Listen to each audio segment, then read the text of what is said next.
This is a Sports Catastrophe production. Hey there, it's Jeff Cutastrophe. Welcome you to the Sports Catastrophe Birthday Boy. And the birthday boy for today, November 3rd, is a boxer who is known as the Eastern Assassin, who actually fought between 1973 and 2002. Well, he's now 72 years old. So he's basically given one of the best boxers in history. He actually has his left jab being rated among the best in boxing history. He was the heavyweight champion, well, having a heavyweight belt every year between 1978 and 1985 when he went on a big undefeated streak. Holmes is the only boxer to have KO'd Muhammad Ali, and the only boxer still alive to beat Ali. Larry Holmes was 48-0, and he was looking forward to tying the great Rocky Marciano's record when he lost to Michael Spinks in 1985. I mean, Holmes had great fights. He took down Ken Norton, Muhammad Ali, Ernie Shavers, Mike Weaver, Jerry Cooney, Tim Witherspoon, Marvis Frazier. Amazing. Holmes would retire after losing to Spinks, but then he made repeated comebacks. He had 4 attempts to get the heavyweight title.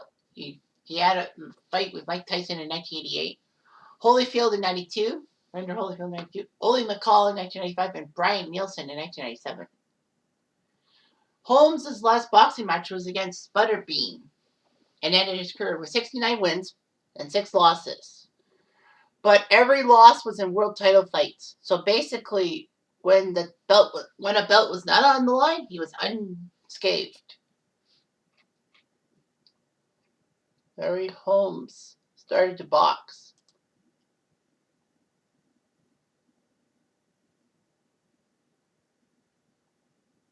Holmes had a chance to be part of the 1972 Olympics, but he lost to Dwayne Bobick.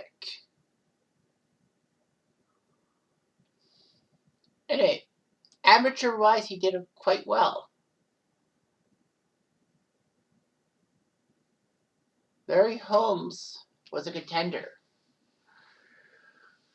After beating Ernie Shavers in March of '78, he would be facing the WBC heavyweight champion Ken Norton, known for giving Muhammad Ali a tough time in fights. It was a tough fight. It was a tough fight. After 14 of the 15 rounds, the judges had it dead even at 7 rounds each, but Holmes had a better 15th round and won by split decision.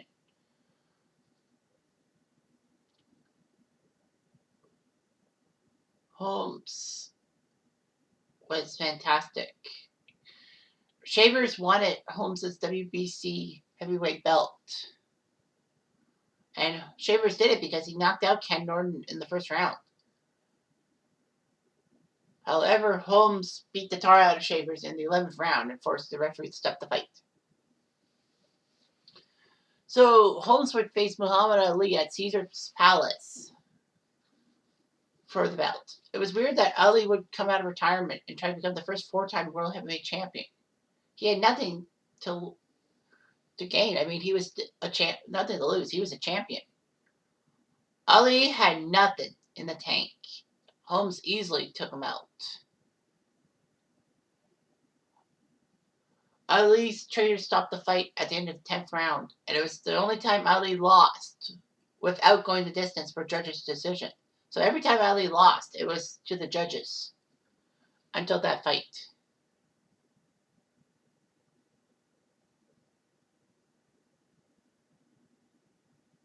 There was a lot of problems with Ali. He blamed his poor performance on medication he was taking because it lost weight, and he only weighed 217 pounds, which was his lowest since 1974, but it left him drained for the fight. And Holmes felt bad for punishing Muhammad Ali in the ring. Holmes, after 8 straight knockouts of opponents, actually had to go the distance to defend his WBC belt against Trevor Berbick. And then Holmes would KO Leon Spinks, former champion, in 3 rounds. There was a big match between Holmes and Cooney, June 1982. Holmes would have to defend against Jerry Cooney, the undefeated #1 contender and an Irish American. There was a lot of racial overtones, obviously. Both boxers got $10 million for the fight. And the great, what is his name? The boxing, Mills Lane. The great Mills Lane actually was the referee in that fight.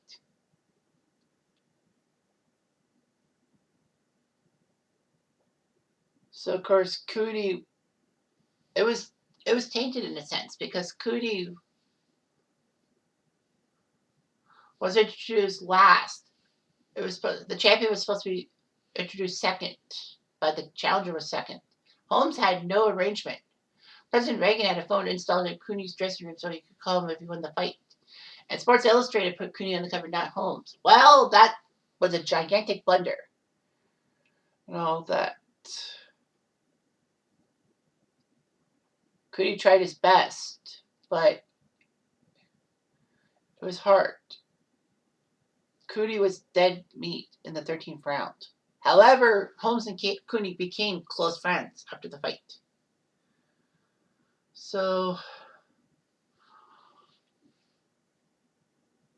Holmes did a lot of things.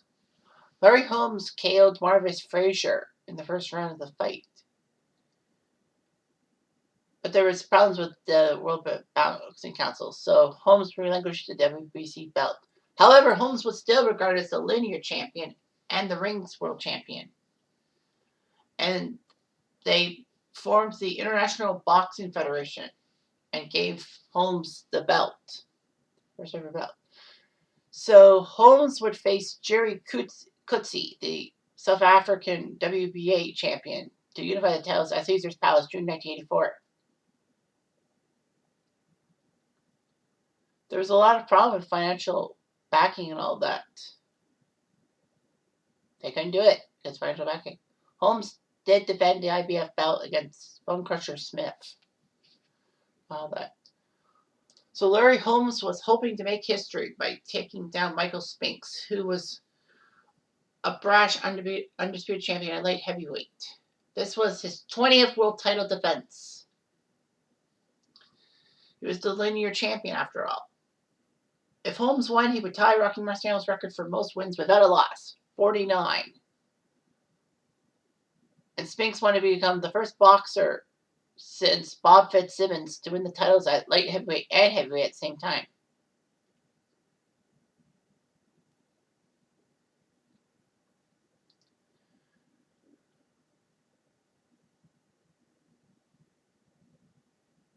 Unfortunately, Spinks won the fight through unanimous decision, although it was a little controversial. Holmes had a rematch with Spinks, but Spinks did it with a disputed split decision. 2 judges for Spinks, 1 for Holmes. Holmes told HBO after the fight, "The judges, the referees, and the pros can kiss me with a send-down shot. And because we're on HBO, that's my big black behind." Holmes would retire after his 37th birthday in 86. But in 1988, he was lured out of retirement by a $2.8 million purse to challenge Mike Tyson. Holmes lost in the 4th round. And that was the only time Holmes was KO'd. He decided to retire again. And then Larry Holmes would return to the ring in 91 and fight on USA Network's Tuesday Night Fights every few weeks against up-and-comers and journeymen.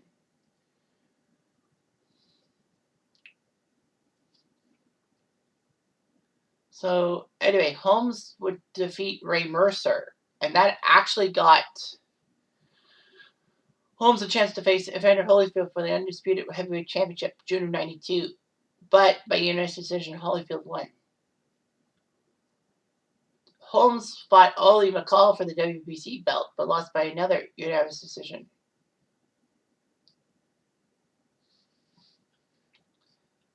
Anyway, his final fight was against Butterbean. I don't know why. So anyway, Holmes would invest the money he earned from boxing and settled in his hometown of Easton, Pennsylvania, and has a lot of business holdings. Larry Holmes married someone when she has two children, and he has three daughters from two previous relationships. I don't think they ever fought. Larry's younger brother actually fought as a middleweight, Mark Holmes. He was 38 and won, but never got a chance for a title. So yeah, so he ended up 69-6. Only one knockout loss, and that was to Tyson. But I mean, why would you fight Tyson? I mean, he's like huge. But anyway, Larry Holmes is still a fantastic heavyweight. You can bank on that. Anyway, I'm Jeff Diamond. Adieu.